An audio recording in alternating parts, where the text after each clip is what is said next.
देख रहे हैं अनकहा इश्क भाग 1। कई बार जिंदगी हमें ऐसे मोड़ पर लाकर खड़ा कर देती है जिसकी कल्पना हमने सपने में भी नहीं की होती।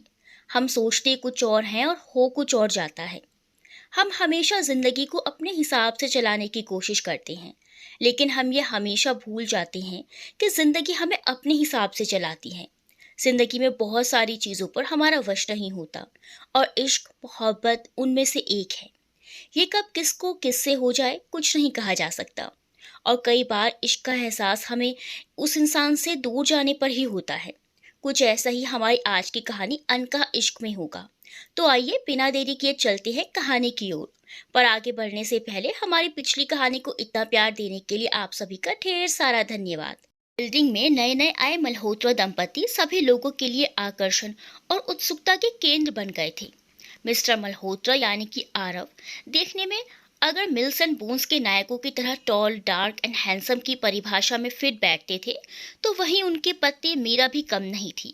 खिलता हुआ गेहुआ रंग, तराशे हुए नैन नक्श, 3 स्टेप्स पे कटे उसके काले घने बाल, लंबी छड़हरी और उस पर उसकी बड़ी बड़ी मुखर सी आंखें, एकदम made for each other type का कपल लगते थे। दोनों ही अलग अलग बहुराष्ट्रीय कंपनियों में काम करते थे।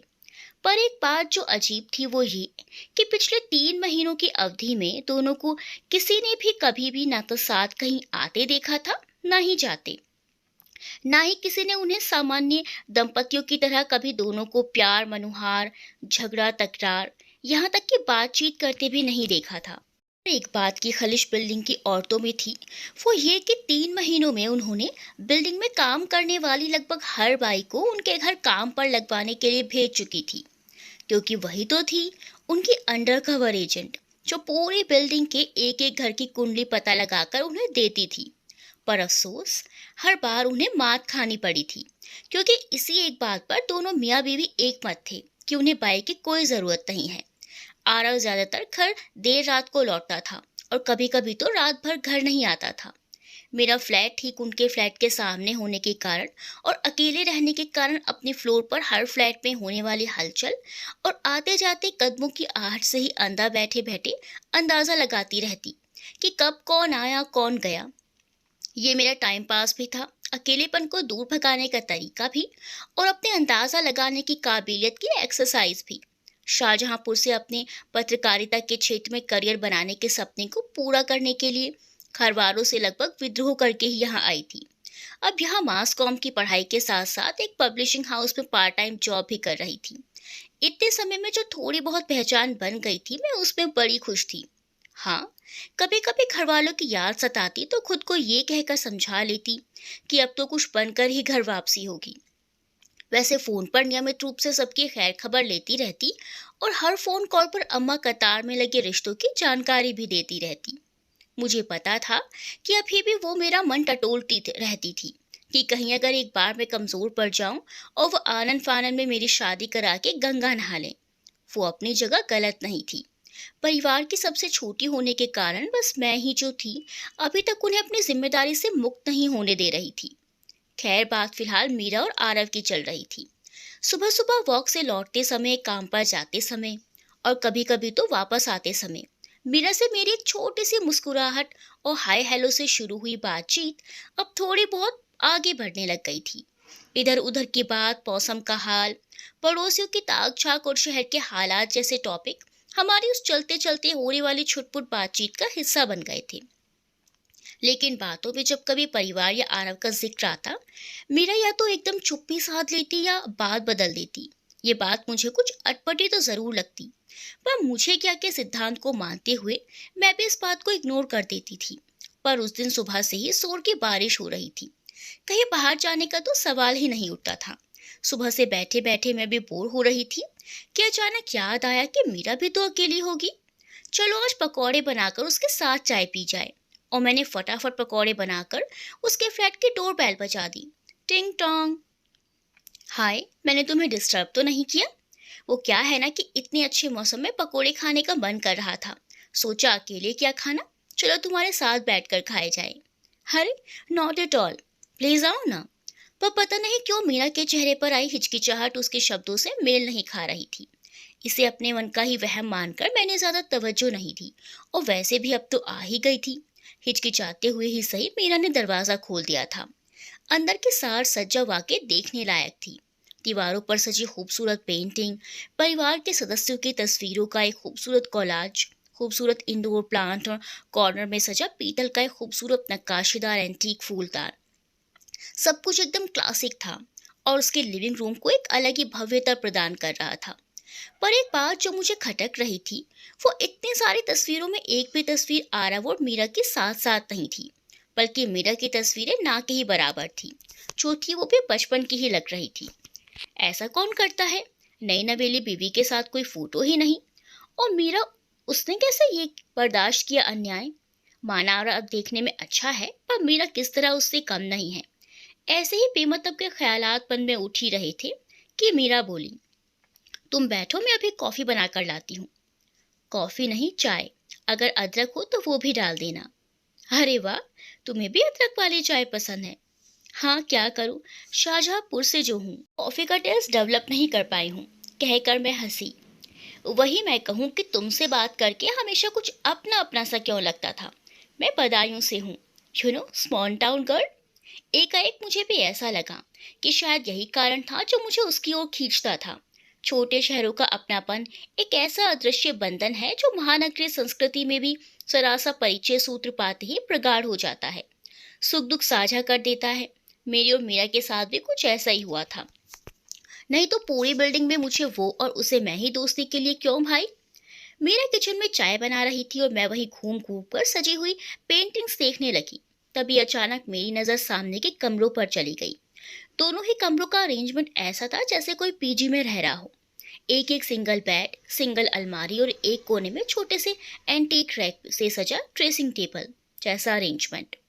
अभी मैं किसी नतीजे पर पहुंचती या मीरा से कुछ पूछती, उससे पहले चाय लेकर आती मीरा का पैर वहीं पड़े डोर मैट में उलझ गया और ट्रे से चाय छलक कर मेरी कुर्ती पर आ गई।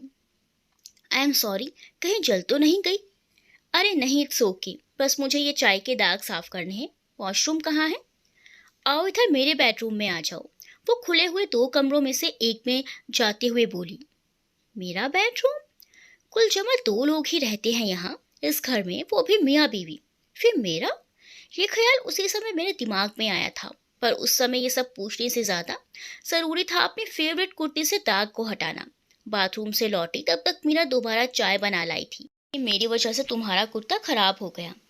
अरे बाबा, कहा ना, इट्स ओके, बस गीली हो गई है, अभी चेंज करके आती हूँ।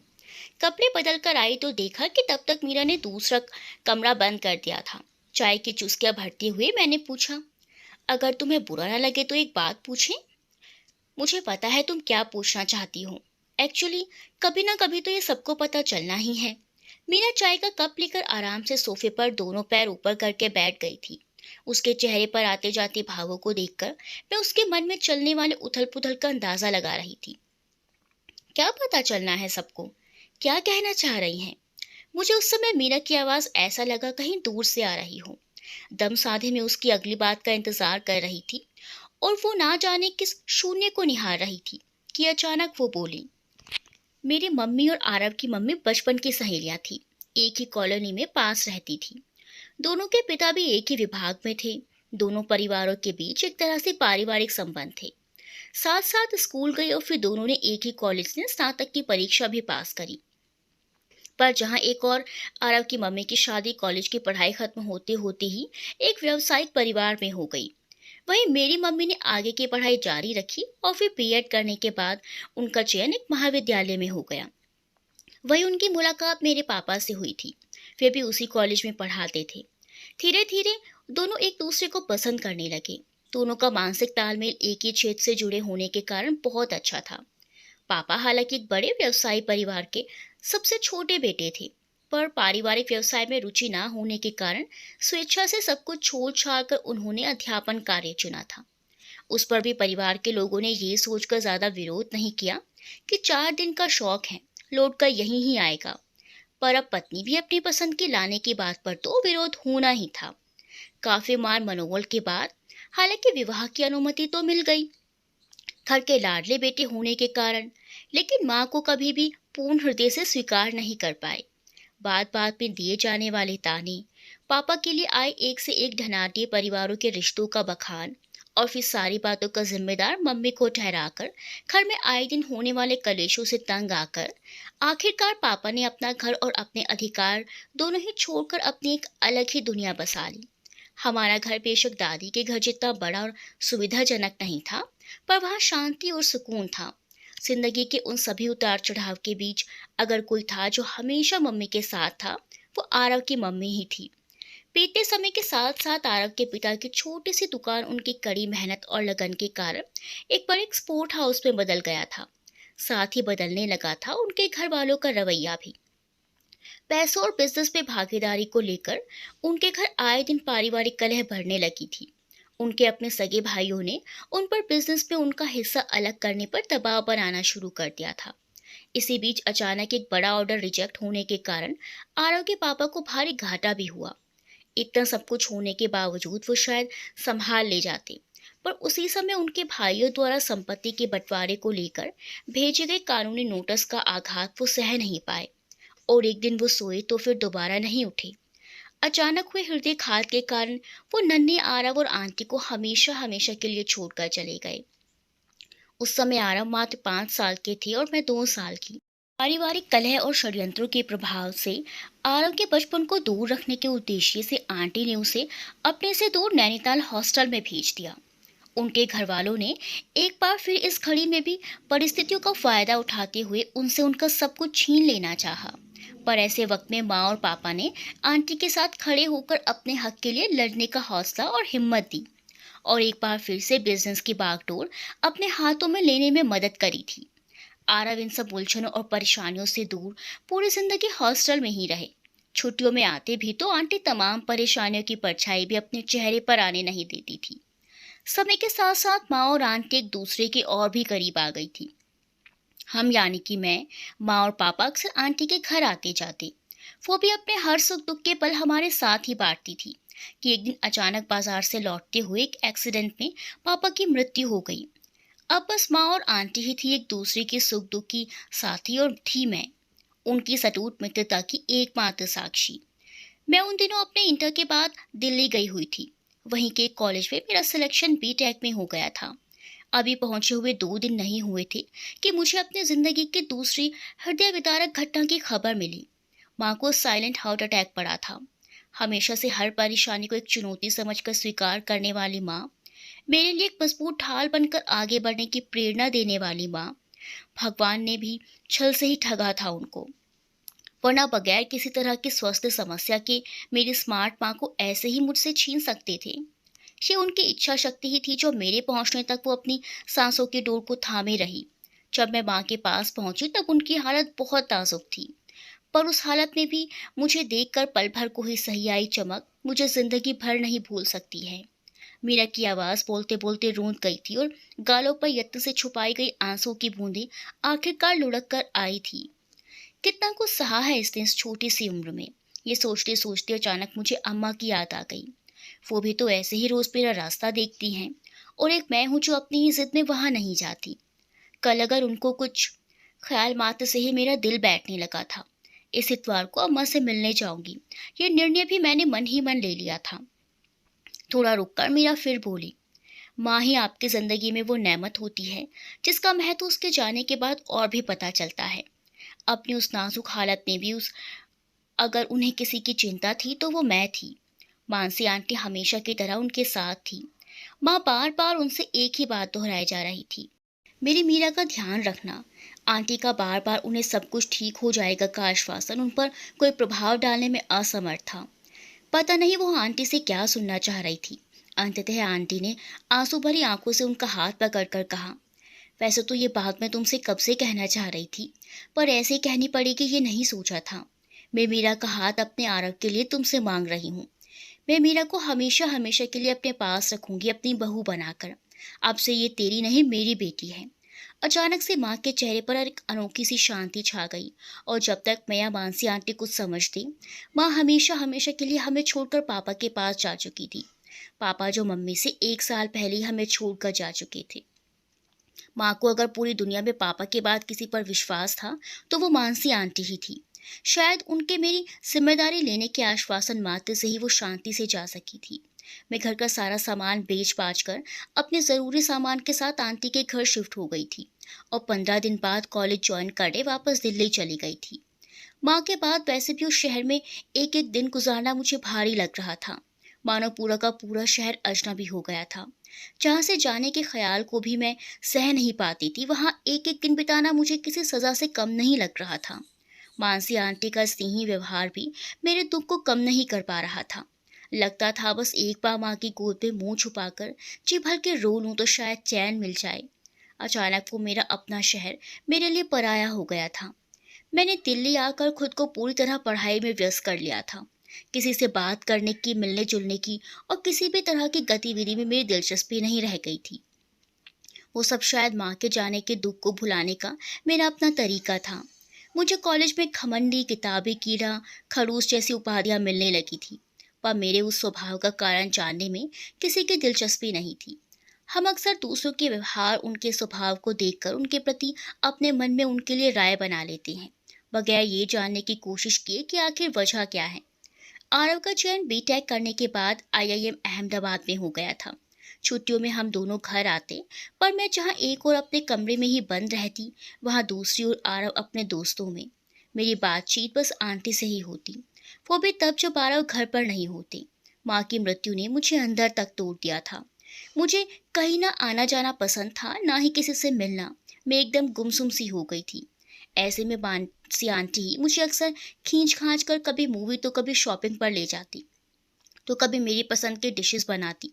पर आंटी का मुझसे इतना प्यार जताना आरव को समझ नहीं आता था। उसके लिए मैं एक ऐसी अनचाही मेहमान थी जो अचानक उसके परिवार का हिस्सा बन बैठी थी। मेरे माँ और आंटी के प्यार भरे उस रिश्ते से वो हमेशा से अनजान जो थे। तुम्हारी आरव से कभी बात नहीं होती थी? आखिरकार बचपन से साथ साथ थे तुम दोनों?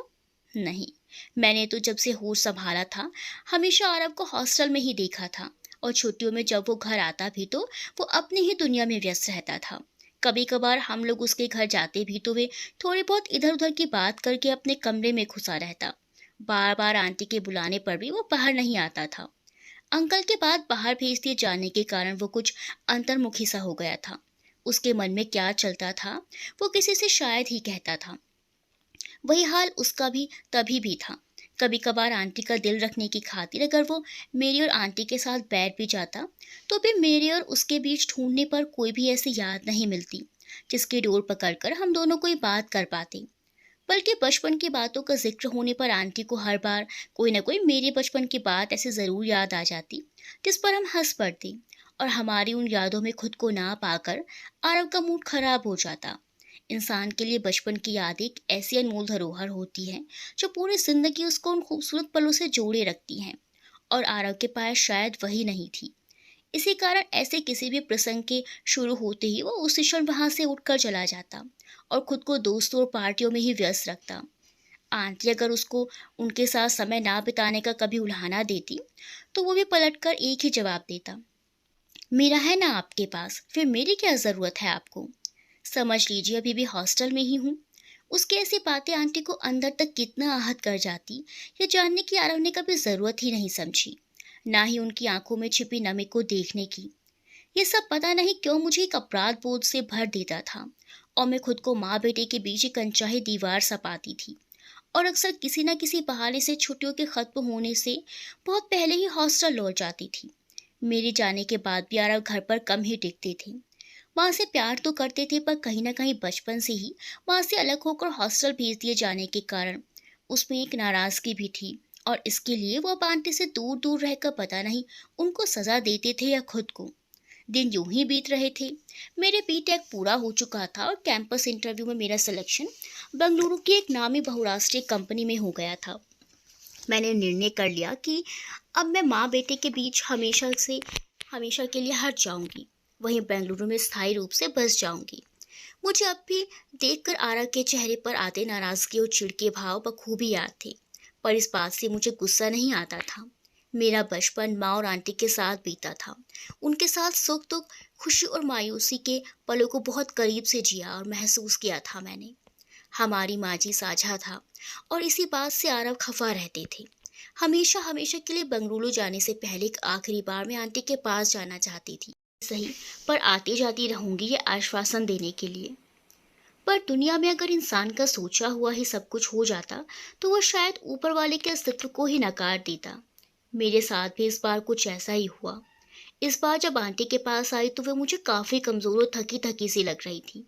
मेरे बार बार पूछने पर भी जब उन्होंने कुछ नहीं बताया, तो पहली बार आंटी के फैमिली डॉक्टर से मिलकर आंटी की जानकारी लेने का फैसला कर लिया। वहां जाकर जो कुछ भी डॉक्टर माथुर से सुना, वो मेरी रातों की नींद उड़ा देने के लिए काफी था। आंटी कैंसर की बीमारी से एक लंबे समय से जूझ रही थी और अब शायद उनके पास बहुत कम वक्त बचा था। ये जानकर मेरे पैरों के नीचे से मानो जमीन निकल गई थी। माँ के बाद अगर इस दुनिया में मेरा कोई था तो वो आंटी ही थी। मैं उनसे अगर दूर जाने की सोच भी रही थी तो वो भी उन्हीं के लिए, पर यहाँ तो वो ही मुझे अकेला छोड़कर जाने को तैयार थी। मैं वक्त में भी आरव का उनके पास ना होना मुझे गुस्सा दिला रहा था। जी में तो आ रहा था कि फोन करके खरी खरी सुना दूं, पर फिर सोचा कि वो भी तो मेरी तरह अनजान ही है। उस दिन जिंदगी में पहली बार मैंने आरव को फोन किया था, ये बताने के लिए कि आंटी की तबीयत खराब है, जितनी जल्दी हो सके आ जाओ। पर आरव ने कुछ नहीं बोला, बस हाँ हूँ करके फोन रख दिया था। एक पल को मुझे लगा कि शायद माँ की बीमारी की बात सुनकर वो निशब्द हो गया था। पर धीरे धीरे एक हफ्ता बीत गया, न आरव आया न उनके आने की कोई खबर। हर आहट पर आंटी का बेसब्री से दरवाजे को देखना, रात में दिन में बार बार अपना मोबाइल चेक करना, ये देखने के लिए कि शायद आरव का कोई मैसेज हो, मुझे द्रवित कर रहा था।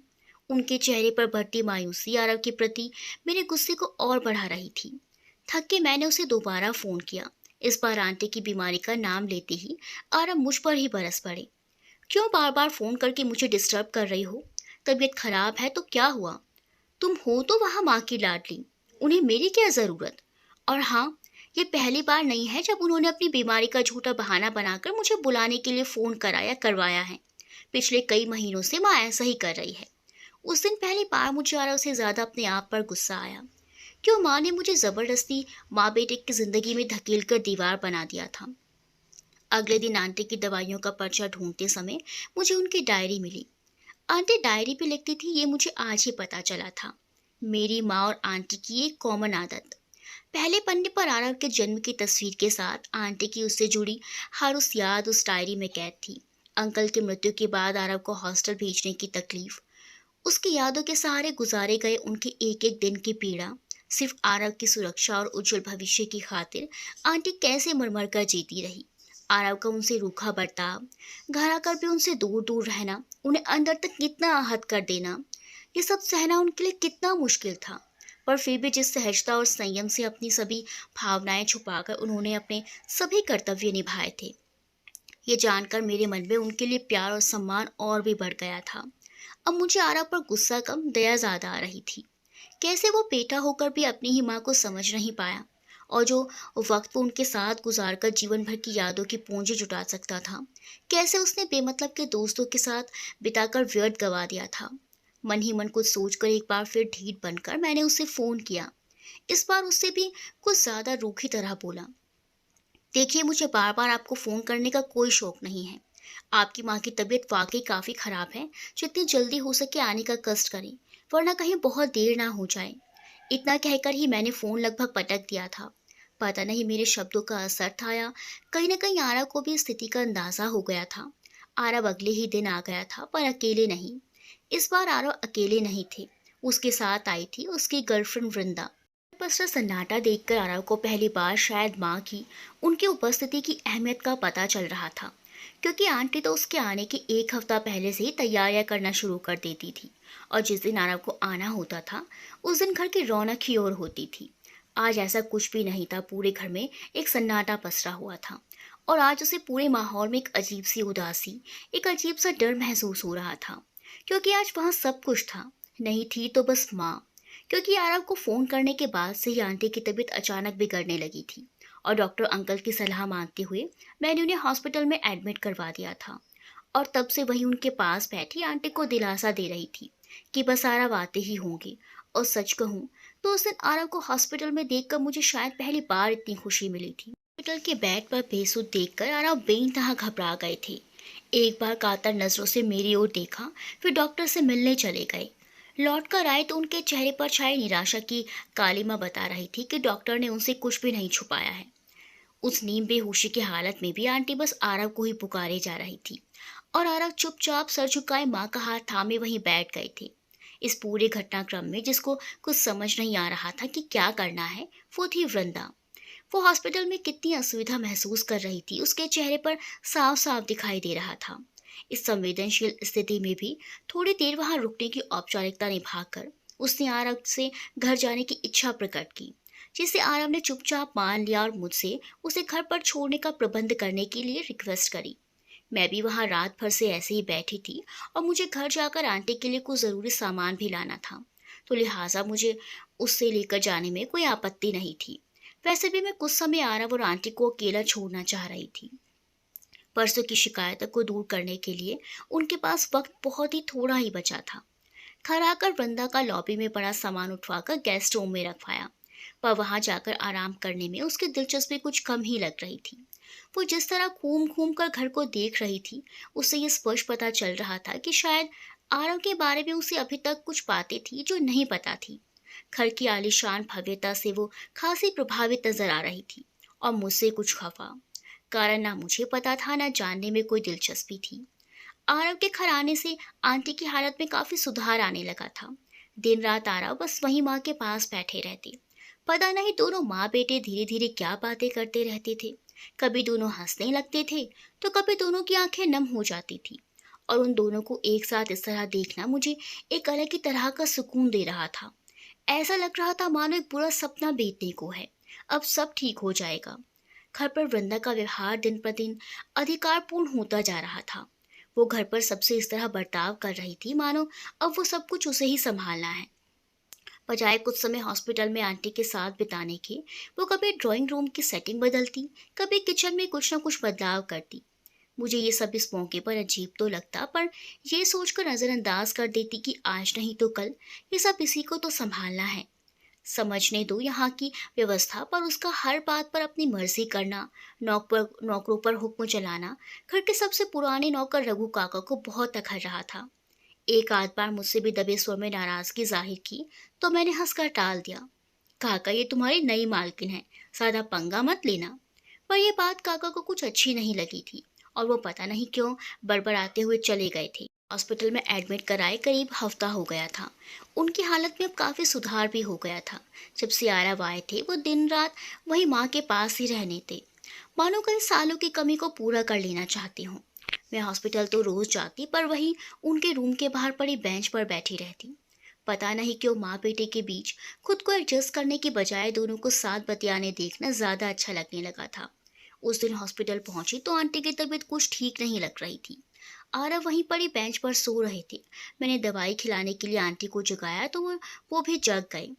उसके उठने के बाद मैंने हमेशा की तरह बाहर जाने लगी, तो इतने दिनों बाद पहली बार आंटी ने मेरा हाथ पकड़कर अपने पास बैठा लिया और धीरे धीरे कहने लगी, मैंने शिखा से वादा किया था कि तुम्हारा ध्यान रखूंगी, पर तब मैं ये कहाँ जानती थी कि मेरी नन्ही सी नाजुक सी हर बात पर आंखों भी होने वाली मीरा अंदर से इतनी मजबूत निकलेगी। बेटा, मेरे पास वक्त बहुत कम बचा है। तुम आज मुझसे ये वादा करो कि मेरे बाद तुम मेरे आरव का, मेरे घर का ख्याल रखोगी। कैसी बातें कर रही हैं आप आंटी, आपको कुछ नहीं होगा।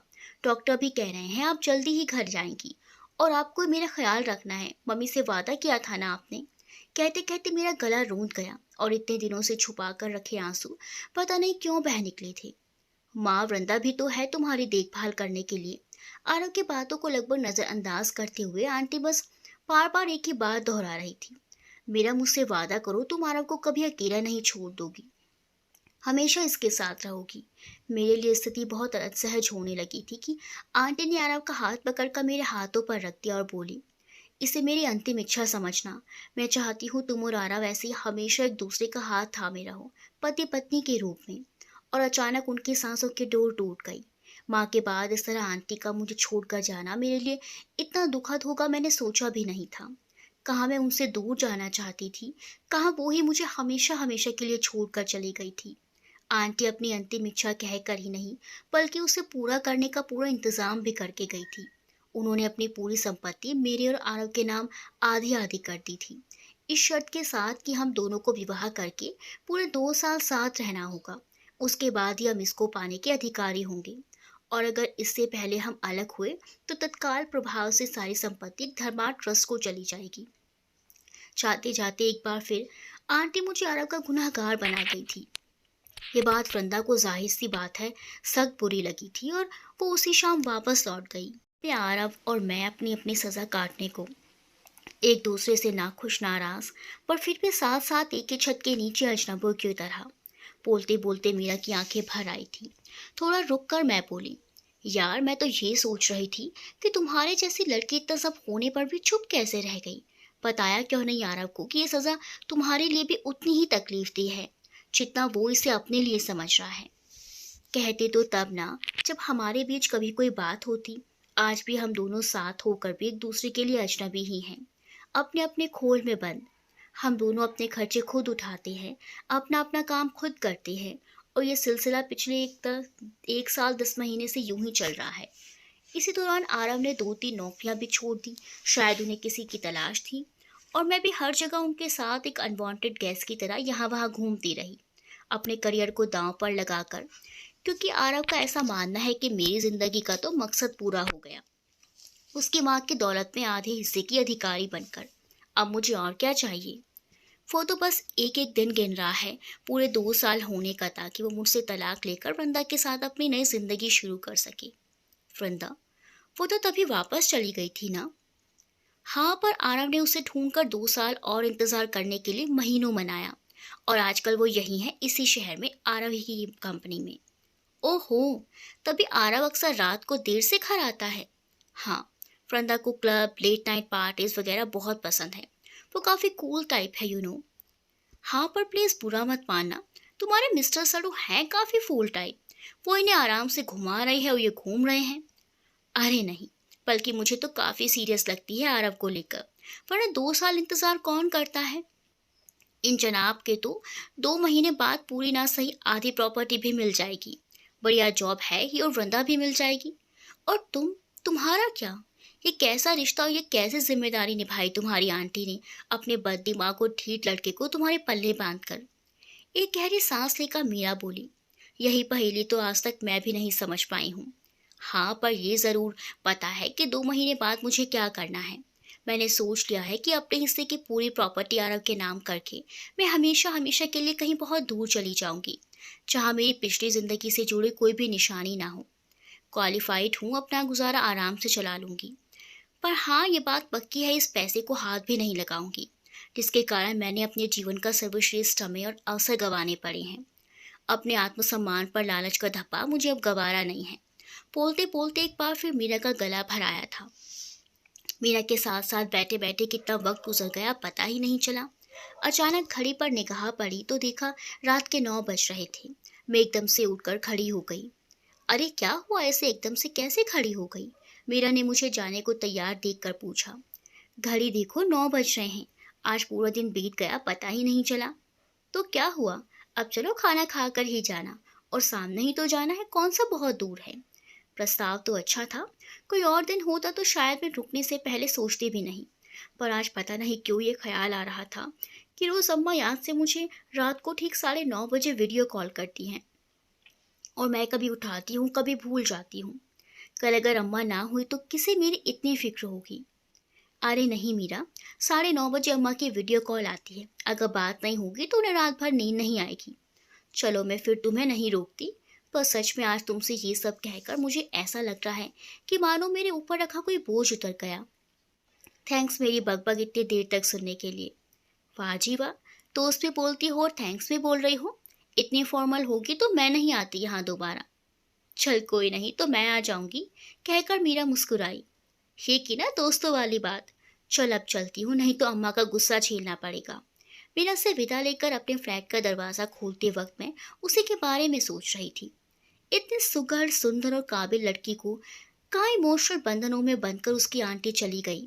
आज उसकी माँ होती तो क्या ऐसा होता, और कहीं होती तो पति 100 नाज नखरे उठाकर भी ऐसी पत्नी मिलने पर अपने भाग्य मानता, और वो एक है मिस्टर सड़ू, जो अचानक इस वृंदा के पीछे पड़कर ऐसी सोने सी पत्नी को गंवा रहा है। अचानक मुझे आरव और वृंदा पर जोर का गुस्सा आने लगा, जो कि मेरे सभी ख्यालों के साथ घड़ी पर निगाह पड़ते ही छूमंतर हो गया। जल्दी जल्दी फ्रिज से सब्जी और आटा निकालकर सब्जी गर्म करी और झटपट रोटियां सेक कर खाने ही बैठी थी कि अम्मा की कॉल आ गई। आप खाना खा रही है सुबह के बाद? अम्मा को सुबह शाम मैंने क्या खाया इसकी अपडेट देनी ज़रूरी थी, जो आज मैंने नहीं दिया था, और अब सामने था उनका रैपिड फायर राउंड। नहीं अम्मा, खाया था, सामने एक सहेली बन गई है उसके साथ। कौन सी सहेली? हमें तो नहीं बताया आज तक किसी सहेली के बारे में। अरे बताया तो था अम्मा, तुम्हें भूल जाती हूँ। वही जो सामने रहती है सुंदर सी। चल छोड़ अपनी सहेली को, देख तो कौन आया है। अचानक स्क्रीन पर विशाल भैया दिखे, मेरी ताई जी के बेटे और मेरे फेवरेट भैया। मैं खुशी से चीख पड़ी, विशाल भैया आप कब आए यूएसए से? आज सुबह ही आया हूँ छुटकी, और अब घर में ही कैद हूँ। अच्छा जी, अब घर कैद लगने लगी? क्यों, कोई भाभी तो नहीं छोड़ आए वहीं पसंद करके? तू नहीं सुधरेगी। कैसी पढ़ाई कर रही है तू वहाँ? कुछ पता ही नहीं दुनिया में क्या चल रहा है। वहाँ कोविड केस पूरी तरह से फैल रहा है। इससे पहले सारी अंतर्राष्ट्रीय उड़ानें बंद हो जाए मैं यहाँ लौट आया। 2 हफ्ते बाद या 2 हफ्ते पहले क्या फ़र्क पड़ता है? फिर भी एयरपोर्ट पर सभी बाहर से आने वालों को एहतियातन 14 दिन की घर पर ही रहने की सलाह दी गई है, इसीलिए घर पर कैद हूँ। हाँ, कुछ तो मैंने भी सुना है, पर यहाँ तो अभी तक ऐसा कोई केस नहीं सुना। नहीं सुना तो अच्छी बात है, फिर भी अपना ख्याल रखना। फ़ोन तो कट गया था, पर मुझे मीरा की चिंता होने लगी। आरव भी तो यूएसए से कल सुबह आ रहा है, कहीं जनाब जाते जाते ये तोहफा मीरा को ना दे जाए। परंतु मीरा का नंबर मिलाया तो फ़ोन स्विच ऑफ आ रहा था। दरवाज़ा खोलकर देखा तो अंधेरा था। चलो सुबह सुबह बता दूंगी। और अब मुझे भी नींद के झोंके आने लगे थे। मीरा भी सो ही रही थी कि अचानक हॉल का दरवाज़ा खुलने की आवाज़ आई। कुछ देर तक वो आरव के रूम का दरवाज़ा खुलने की आवाज़ का इंतज़ार करती रही, पर कहीं कोई आहट नहीं सुनाई दी। कहीं कोई चोर चक्का तो नहीं खो आया। इसी ख्याल मात्र से उसके शरीर में सिरहन दौड़ गई, पर फिर बड़ी हिम्मत जुटाकर बाथरूम से वाइपर निकालकर दबे पांव हॉल में आई तो एकदम हैरान रह गई। बाहर लाउंज पर आरव एकदम बेसुध लेटा था, यहाँ तक कि उसके कदमों की आहट भी उसे जगा ना सकी। धीरे धीरे कदमों से भी उसके पास पहुंची, तब भी वो वैसे ही पड़ा रहा। अब वो थोड़ी ही सी घबरा गई थी। पहले भी ये अक्सर बाहर जाता रहा है, कभी ऐसा तो नहीं हुआ। आज ऐसी क्या बात हो गई जो ये ऐसे बेसुध है? कहीं पीने पिलाने तो नहीं लगा, या कहीं बेहोश तो नहीं है? ये सोचकर उसने उसके नाक के पास हाथ रखकर धीरे से चेक करा। कोई बदबू नहीं थी, पर उसके कोलोन की खुशबू ने ये शक दूर कर दिया था। आरव ने जूते तक नहीं उतारे थे और एक पैर भी नीचे था। उसने धीरे से दोनों पैर उठाकर ऊपर रखे और उसका चश्मा उतारने के लिए हाथ बढ़ाया तो अचानक उसका हाथ उसके गाल को छू गया। एक झटके से उसने हाथ हटा लिया। इतना गर्म, कहीं बुखार तो नहीं? लग तो ऐसा ही रहा है। बड़ी हिम्मत जुटाकर उसने उसका चश्मा उतार कर टेबल पर रखा, उसके कंधे पर टिके लैपटॉप बैग को धीरे से हटाया, उसके जूते उतारकर दोनों पैर सीधे करे और ना चाहते हुए भी उसके माथे पर हाथ रखकर एक बार फिर देखा। माथा लगभग जल रहा था। इस पूरे कार्यक्रम के दौरान आरव ने एक बार भी आंखें खोलकर नहीं देखा था। बेसुध सा पड़ा हुआ आरव उसे किसी मासूम बच्चे सा लग रहा था। इस बुखार के कारण उसके चेहरे की रौनक कहीं खो गई थी। अपने रूम से दवाई लेकर आई, पर फिर ख्याल आया कि पता नहीं इसने कुछ खाया भी है या नहीं। खाली पेट दवा उल्टा ही असर करती है, ऐसा माँ कहती थी। दोबारा छूकर देखा तो बुखार की तपिश कुछ और ज्यादा बढ़ गई थी। हार कर ठंडे पानी की पट्टियां रखने का ही विकल्प उसे समझ में आया। चुपचाप किचन से एक बाउल में पानी और कपड़ा लेकर आ गई और पट्टी रखनी शुरू करी। करीब आधे घंटे तक पट्टियां रखने के बाद उसे बुखार की तेजी में कुछ कमी महसूस हुई, तो वह पुणे जोश से फिर पट्टियां रखने लगी। 1 घंटे बाद बुखार तो कम हो गया था, पर फिर भी आरव को ऐसे छोड़कर जाने का उसका दिल गवाही नहीं दे रहा था। वो वहीं आरव के सिरहाने पड़े सोफे पर पैर मोड़कर बैठ गई। नींद के झोंकों के बावजूद थोड़ी थोड़ी देर में उसकी आंख आरव का हाल देखने के लिए अपने आप खुल जा रही थी। सुबह करीब 6 बजे जब आरव ने पूरी रात के बाद करवट बदली और चेहरे पर आए तकलीफ कम होने पर आए सुकून को देखकर उसे भी राहत की सांस आई और वो धीरे से उठकर फ्रेश होकर चाय बनाने चल दी। आरव की आंख खुली तो पूरे घर में अदरक तुलसी वाली चाय की महक थी, ठीक वैसी जैसी चाय उसकी माँ बनाती थी जब वो विंटर ब्रेक में घर आता था। तो क्या माँ सचमुच? या अभी भी वो सपना ही देख रहा है कि माँ उसके सिरहाने बैठी उसके माथे को अपने कोमल और शीतल हाथों से सहला रही थी। वैसे ही जब वो कभी बीमार पड़ जाता था और माँ पूरी पूरी रात उसके पास बैठी उसका सर सहलाती थी, वो एक बार फिर आंखें मूंद कर उस स्पर्श को महसूस करना चाहता था कि तभी सामने से मीरा एक ट्रे में चाय और नाश्ता लेकर आई। तो क्या किया रात भर? नहीं, इस मतलबी लड़की का कोई एहसान नहीं लेना मुझे।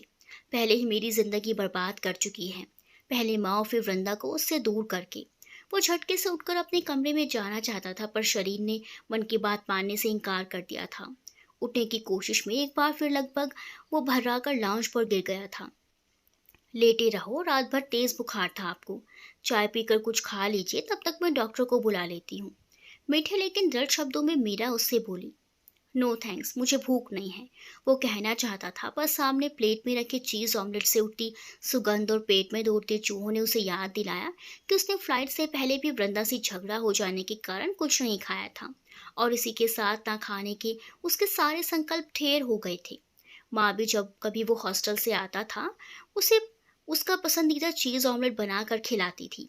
हालांकि उसने माँ को कभी बताया नहीं था। उन्हें सब पता चल जाता था सिवाय एक बात के, शायद इसी लड़की के कारण। और आज ये स्वार्थी लड़की क्या जताना चाह रही है? अंततः पेट के चूहों के आगे तमाम तर्कों और दिमाग में हथियार डाल दिए थे, और वो चुपचाप नाश्ता करने लगा। नाश्ता करते करते उसके मन में मीरा के प्रति कटुता थोड़ी कम हो गई थी। नाश्ता तो अच्छा बनाती है, कुछ कुछ माँ के हाथ का स्वाद आ रहा है। हो सकता है माँ को इम्प्रेस करने के लिए ही उसने सीखा हो। ऐसे ही थोड़ी ना माँ उससे इतना लाड़ लड़ाती थी। खैर मुझे क्या, कुछ ही दिनों की बात है, फिर तो ये अपने रास्ते और मैं अपने। पता नहीं क्यों इस मौके पर अचानक उसे वृंदा का खाना बनाने के नाम से ही चिढ़ जाना याद आ गया। जिंदगी में खाना बनाने के अलावा और भी कई जरूरी काम होते हैं। हर लड़की खाना बनाना सीखे ये जरूरी तो नहीं। फिर मैं भी तो तुम्हारे जितनी ही क्वालिफाइड हूँ। तुम्हें खाना बनाना आता है, फिर मुझसे ही ऐसी उम्मीद क्यों? बात तो वृंदा एकदम सही कहती है कि लड़कियां खाना ही क्यों बनाएं। आज वाकई वो किसी काम से जब लड़कों को टक्कर दे रही हैं, तो ये बोझ उन पर ही क्यों डाला जाए? और खाने का क्या है, वो तो कभी भी ऑर्डर करके मंगवाया जा सकता है। फिर किचन में क्यों घुसे रहना? तभी उसकी नजर सामने बैठी मीरा पर पड़ी। क्वालिफिकेशन तो इसकी भी कम नहीं है, पर खैर, लालच इंसान से जो ना करवाए। टिंग टिंग, डोरबेल की आवाज से उसके विचारों की श्रृंखला टूटी। वो उठता उससे पहले ही मीरा ने दरवाजा खोल दिया। सामने पास के ही क्लिनिक के डॉक्टर सहाय थे, बाकायदा मास्क लगाए हुए। आते ही उन्होंने उससे सवालों की झड़ी सी लगा दी। कब से बुखार आ रहा है? जी कल रात से। पिछले 10 दिनों में आप कहीं बाहर गए थे? कल ही यूके से लौटा हूँ। गले में किसी प्रकार की कोई खराश, दर्द या खांसी की तकलीफ? जी नहीं, बस बुखार ही था, और अब तो शायद वो भी नहीं है। डॉक्टर साहब ने मास्क और ग्लव्स पहने होने के बावजूद उसको छूने के बाद अपने हाथ सैनिटाइज किए। उसे कुछ अजीब तो लगा, पर डॉक्टर हैं, उन्हें ज़्यादा पता होगा, सोचकर ज़्यादा तूल नहीं दिया। गला खंखा डॉक्टर साहब बोले, देखिए, ये तो अब तक आप भी जान गए होंगे कि अब भारत में भी बाहर से आए लोगों में कोरोना संक्रमण पाया जा रहा है। आप में हालांकि अभी फिलहाल सिवाय बुखार के कोई और लक्षण नज़र नहीं आ रहा है। फिर भी मैं आपकी पूरी जांच करवाना चाहता हूँ, ताकि पूरी तसल्ली हो सके, क्योंकि ये आपके साथ साथ आपकी पत्नी की भी जिंदगी का सवाल है। पर डॉक्टर साहब, इन्हें तो स्ट्रेस के कारण भी बुखार आ जाता है, इसमें संक्रमण वाली कोई बात नहीं है। मीरा की इस दलील को डॉक्टर साहब ने लगभग अनसुना करते हुए अपनी बात जारी रखी। देखो मीरा बेटा, भगवान ना करे कोई संक्रमण निकले, पर फिर भी जब तक रिपोर्ट न आ जाए, आप दोनों मेहरबानी करके घर से बाहर ना निकलें, और ना ही किसी को आने दें, और कम से कम 14 दिन तक के लिए होम क्वारंटाइन करें। और हाँ, जरा एक दूसरे से भी दूरी रखें। You know what I mean. पता नहीं पर क्यों पल भर के लिए मीरा का चेहरा लाल पड़ गया। गुस्से से या शर्म से उसने समझ नहीं आया, पर उसकी निगाह मीरा के चेहरे पर टिक गई थी। ये लड़की कैसे जानती है उसकी चाइल्डहुड प्रॉब्लम के बारे में, कि ज़्यादा स्ट्रेस से उसे बुखार आ जाता है? उसने तो इसे कभी बताया नहीं। डॉक्टर साहब थोड़ी देर में सरकारी लैब से जांच के लिए फ़ोन करके गए ही थे कि कुछ लोग वहां आ पहुंचे। उनके द्वारा बरती जा रही सावधानियों को देखकर उसे हालत की गंभीरता का अंदाजा हो रहा था। जांच के बाद मीरा को उसे किस तरह आइसोलेट करना है, संबंधित निर्देश देकर वो चले गए।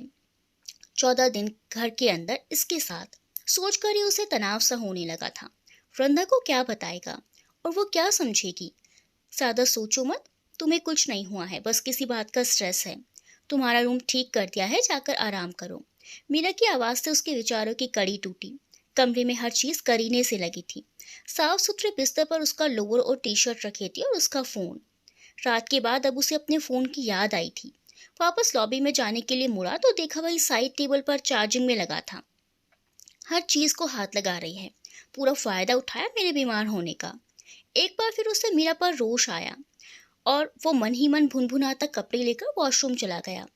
वॉशरूम से आकर उसे सबसे पहले वृंदा की याद आई। कितना अपसेट हो गई थी ये जानकर कि उसे अभी 2 महीने मीरा के साथ और रहना है।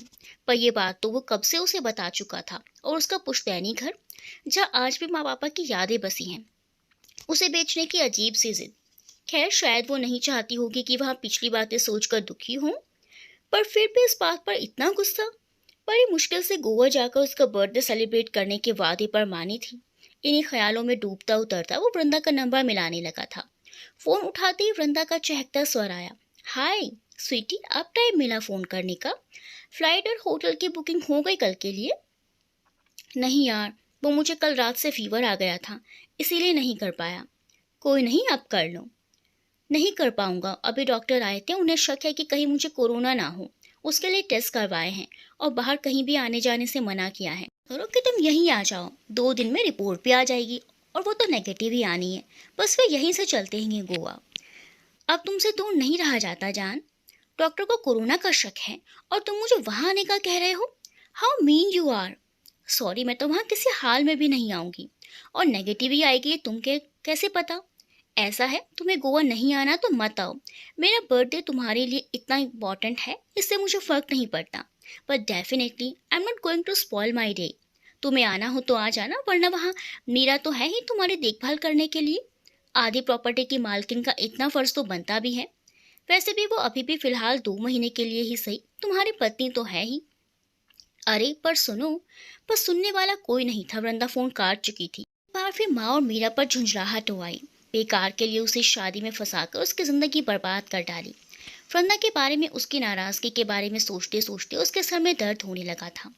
इतनी तुनक मिराज क्यों है ये आखिर? एक बार कोई बात पकड़ ले तो उसका पीछा ही नहीं छोड़ती। उसे कैसे यकीन दिलाऊंगा कि मैं किस परेशानी से गुजर रहा हूँ? उसको कोई रास्ता नजर नहीं आ रहा था और बस एक कप कॉफी पीने की इच्छा हो रही थी कि तभी सामने से मेरा एक ट्रे में कॉफी और उसका पसंद का बना वेफर लेकर आ गई थी। ये लड़की अंतर्यामी है या कोई जादूगरनी?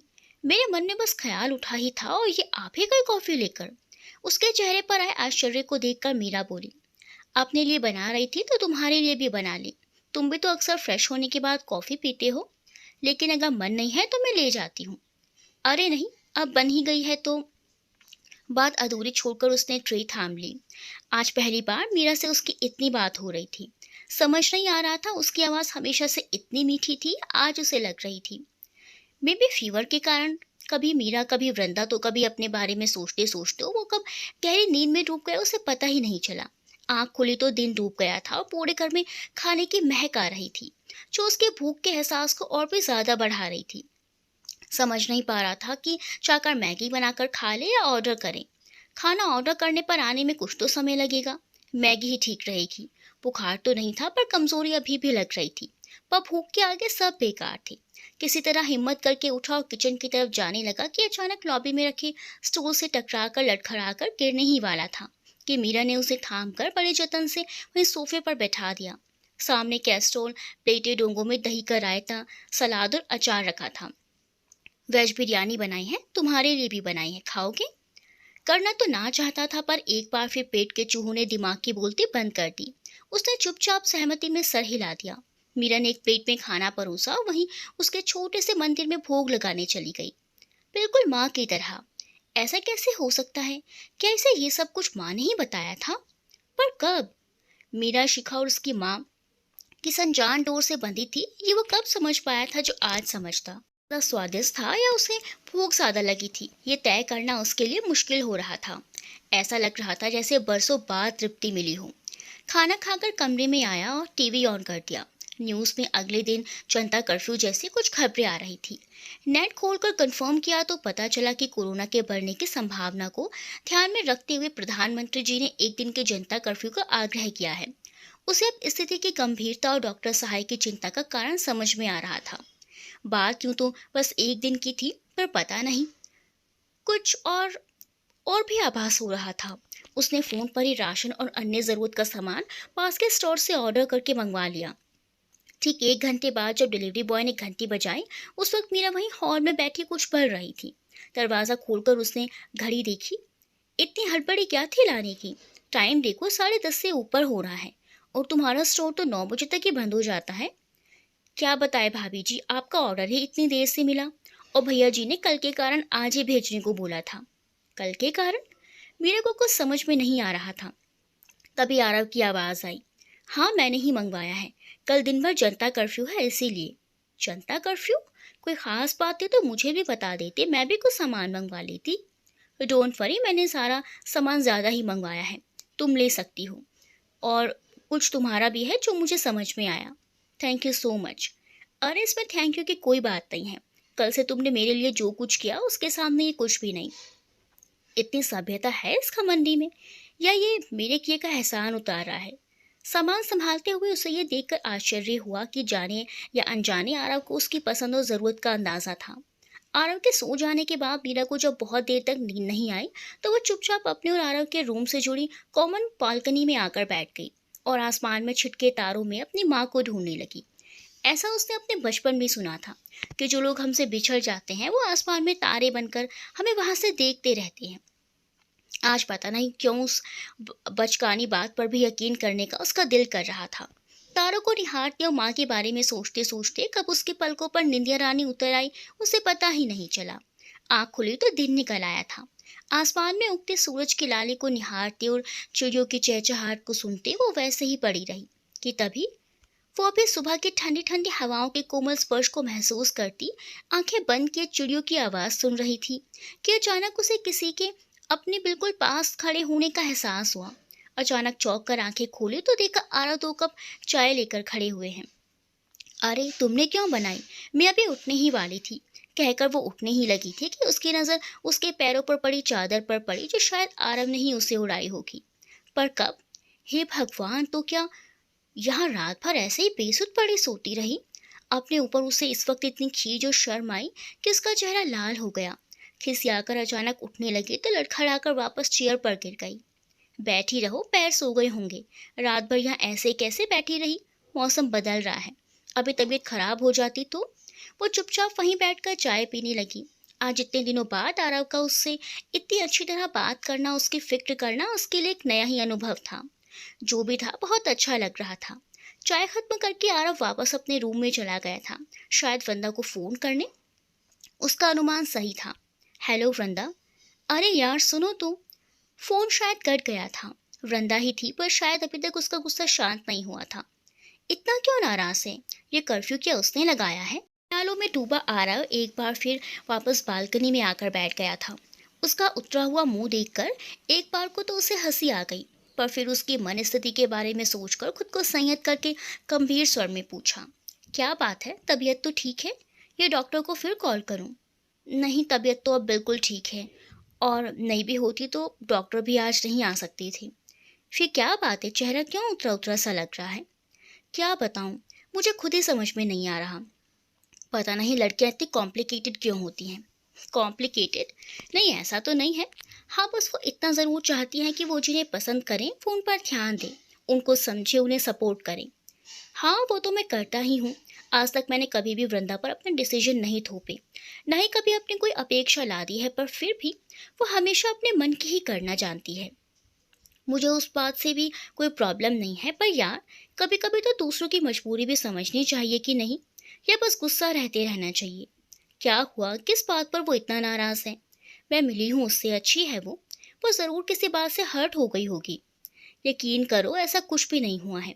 पास बात इतनी सी थी कि अभी जब मैं टूर पर जा रहा था तो उसने मुझसे कहा कि इस बार वो अपना बर्थडे गोवा में यादगार तरीके से मनाना चाहती है।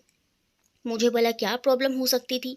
मैंने भी कह दिया ओके डार्लिंग, क्योंकि मैं उसके बर्थडे से 2 दिन पहले ही वापस आने वाला था। पर आप जो सोचते हैं ज़िंदगी हमेशा वैसे नहीं चलती। वहाँ अचानक कुछ ऐसा काम आ गया कि मुझे अपनी फ़्लाइट कैंसिल करनी पड़ी। और अगले दिन जब निकलने लगा ये बात वृंदा को मैंने तब बताई।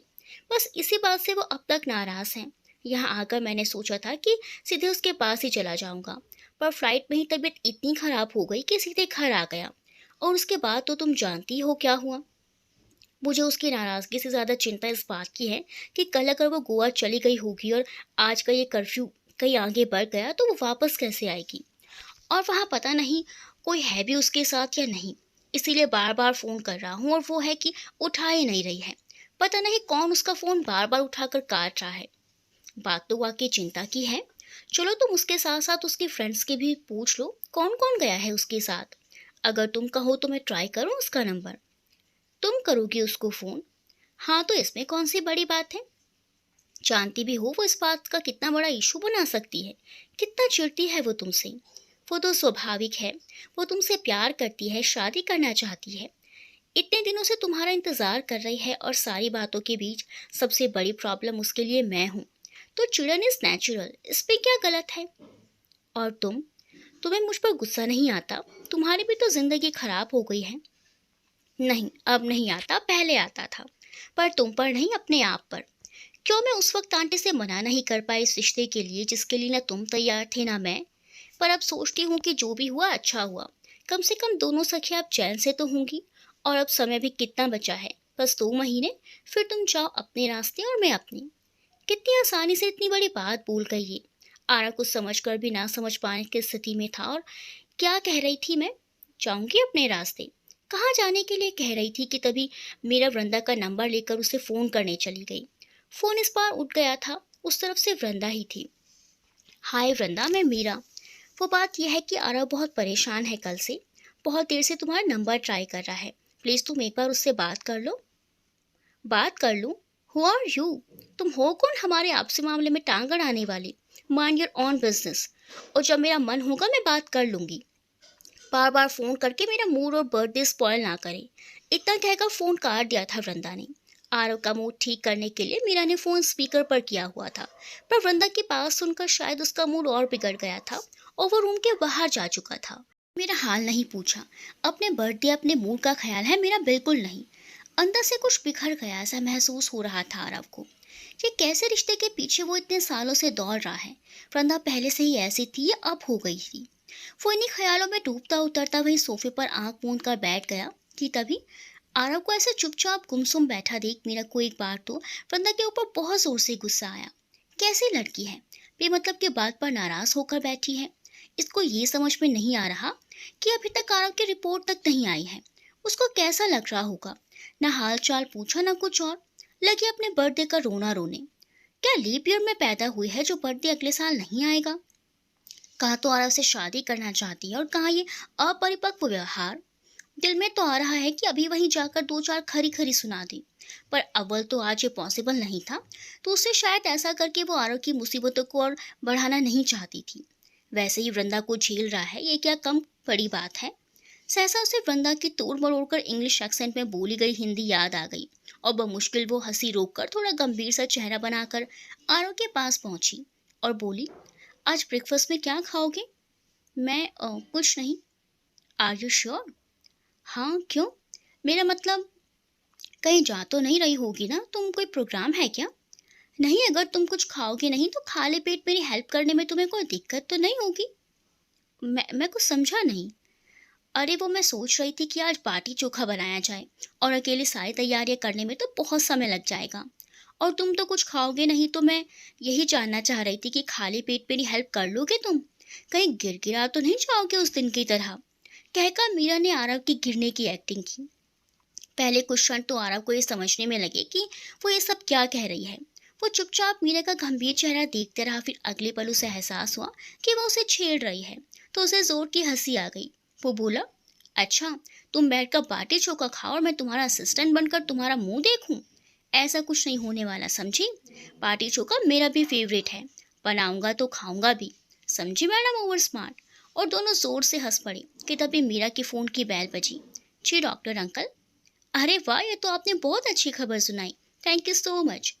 आरव अभी कुछ समझता कि फोन रखकर मीरा ऐलान करने के टोन में बोली, आज खाली बाटी चोखा बनवाकर काम नहीं चल पाएगा। मतलब? अरे डम्बो, तुम्हारी रिपोर्ट नेगेटिव आई है। It's time to celebrate. और सेलिब्रेट भला मीठे के बगैर किया जाता है? सो असिस्टेंट महोदय, आपको अब बाटी चोखे के साथ साथ खीर भी बनाने में जुटना होगा, कहकर वो बच्चों की तरह उछलने लगी। क्या कह रही हो? कहकर आरव भी खुशी से उछल पड़ा और अगले ही पल उसने मीरा को गले लगा लिया। मीरा भी अचानक से ऐसा होने पर हैरान रह गई। जैसे ही आरव ने मीरा को गले लगाया, ना जाने क्यों उसे एक सुकून सा एहसास हुआ। वो सुकून जो वो कब से तलाश रहा था। उसका दिल कह रहा था कि वो मीरा से कभी अलग ना हो। दूसरी तरफ मीरा को भी उसकी बाहों में आकर एक राहत महसूस हो रही थी। दोनों ही अपनी अपनी भावनाएं समझने की कोशिश कर रहे थे कि आरव कुछ सोचकर मीरा से अलग हुआ। जहां आरव अपनी झेप मिटाने की कोशिश कर रहा था, वहीं मीरा शर्म से पानी हुई जा रही थी। पर आरव खुश था कि उसकी रिपोर्ट नेगेटिव आई है। कल से ना जाने नेट पर इस बारे में पढ़ पढ़ कर उसकी जान सूखी जा रही थी। एक पल में ही इस पल ने सारी टेंशन को दूर कर दिया था। अब पर मीरा इतनी खुश क्यों थी? उसने तो कभी उसके बारे में इतना सोचा तक नहीं था। ये रिएक्शन तो वो वृंदा से एक्सपेक्ट कर रहा था। एक बार को उसे फोन कर उसे ये बात बताने को उसका दिल किया, पर फिर ये सोचकर रुक गया कि कहीं वृंदा का रिएक्शन ऐसा ना हुआ तो। और फिलहाल वो इस पल की अपनी और मीरा की खुशी को कोई ग्रहण नहीं लगाना चाहता था।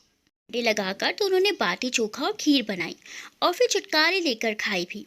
खाना बनाने के दौरान उसे एहसास हुआ कि मीरा न सिर्फ खाने में जादू का स्वाद डालना जानती है, बल्कि अपने खुशमिजाज स्वभाव से माहौल को भी खुशनुमा बनाने का हुनर रखती है। वो इतनी बातूनी है, ये भी उसे आज पता चला था।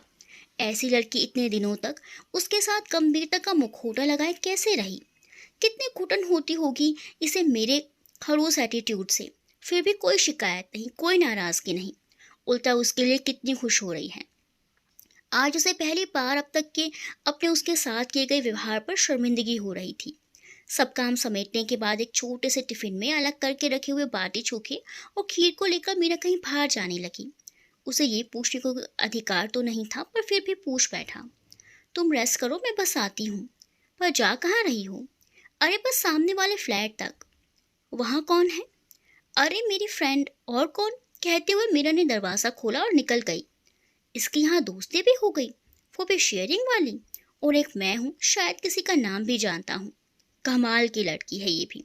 सोचते सोचते अचानक उसे ख्याल आया, क्यों ना वृंदा को बताया जाए रिपोर्ट के बारे में। थोड़ा गुस्सा तो शांत हो जाएगा, और फिर भी अभी मीरा भी नहीं है। थोड़ा मनाना भी पड़ा तो चलेगा। 2 बार पूरी पूरी बैल जाने के बाद आखिरकार वृंदा ने ही फ़ोन उठाया था। उसके हेलो बोलने पर उधर से बड़े ही ठंडे लहजे में उसने जवाब दिया, हाय वृंदा, एक गुड न्यूज़ है। अच्छा क्या है, बोलो। चलो तुम बताओ क्या हो सकती है। क्या बताऊं? तुम यहाँ आ तो नहीं रहे, और इसके अलावा कोई और गुड न्यूज़ हो नहीं सकती। तुम ही बता दो, और प्लीज़ ज़रा जल्दी। इस वक्त के केबीसी खेलने के मूड में बिल्कुल भी नहीं हूँ। अरे मेरी रिपोर्ट नेगेटिव आ गई है। Is it not a good news for you? Oh wow great. जो प्रॉब्लम थी ही नहीं वो ख़त्म भी हो गई, वो भी इतनी जल्दी। क्या बात है। Now please don't waste my time, my friends are waiting. और फ़ोन कट गया। इतना रूड रिप्लाई, इतना भी क्या गुस्सा। दूसरे बंदे की सुननी ही नहीं है, बस अपनी अपनी कहे जानी है। इस बार आरव को भी गुस्सा आ गया था। नहीं बात करनी है तो ना करे। अब मैं भी दोबारा कॉल करने वाला नहीं। देखूं कब तक ये खुद मुझे फ़ोन नहीं करेगी, और अब तो करेगी तब भी मैं बात नहीं करूँगा।